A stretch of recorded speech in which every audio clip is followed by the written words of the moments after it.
শবে বরাতের মতো এত বড় সওয়াবের কাম, তারপরে মিলাদের মতো এত বড় সওয়াবের কাম, এগুলো আমরা কেন করব না? প্রিয় ভাই, সব করব না এই কারণে, যেহেতু আল্লাহ রসুল তা করেন নাই, সাহাবায়ে কেরাম তা করেন নাই। আমরা ওই কাজ করতেই পারি না যেই কাজের মধ্যে আল্লাহ রসুল এবং সাহাবায়ে কেরাম যেটা স্পষ্টভাবে সহিহ হাদিস কর্তৃক প্রমাণিত নয়, আমরা তা করতে পারি না। বলেন, করতে পারি না। নামাজ, নামাজ, এই নামাজ আমাদের অনেকেরই নামাজ হয় না। রাসূলুল্লাহ বলেছেন, সাল্লু কামা রাআইতুমুনি মুসাল্লি, নামাজ পড়ো সেইভাবে যেভাবে আমাকে নামাজ পড়তে দেখো। এটা শ্রেষ্ঠ ইবাদত। মুরগির দানার মতো খাওয়ার নাম ইবাদত নয়। মুরগির দানা খাওয়া দেখছেন তো? কথা না কইলে বুঝি কি? এটা ঠক্কর ঠক্কর লাগাইতেই থাকে।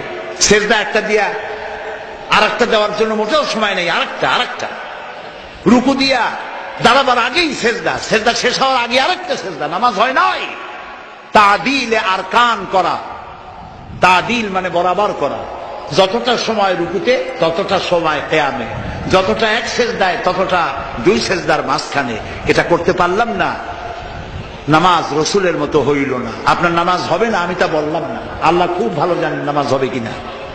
কথা বুঝে আসতেছে? এই নামাজের উপরে চট্টগ্রাম তাফসীরুল কোরআন মাহফিলে প্রায় 2 ঘন্টা নামাজের উপরে আলোচনা করেছিলাম। আলহামদুলিল্লাহ, লোকেরা প্রাণ ধরে শুনেছে। আবার যদি এখানে শোনাবার সুযোগ হয় শোনাবো। এই ব্যাপারে একটি কিতাব আছে, নাম বলবো?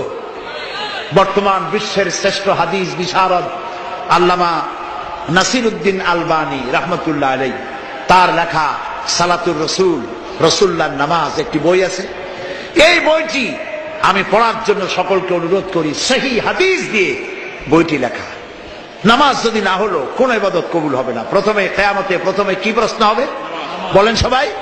নামাজ। নামাজ কবুল, সব কবুল। নামাজ কবুল না, কোনটা কবুল না। প্রিয় ভাই সব, আল্লাহর নবী বলেছেন, লা দীনা লিমান লা সালাতা লাহু, যার কাছে নামাজ নাই তার কাছে দ্বীন নাই।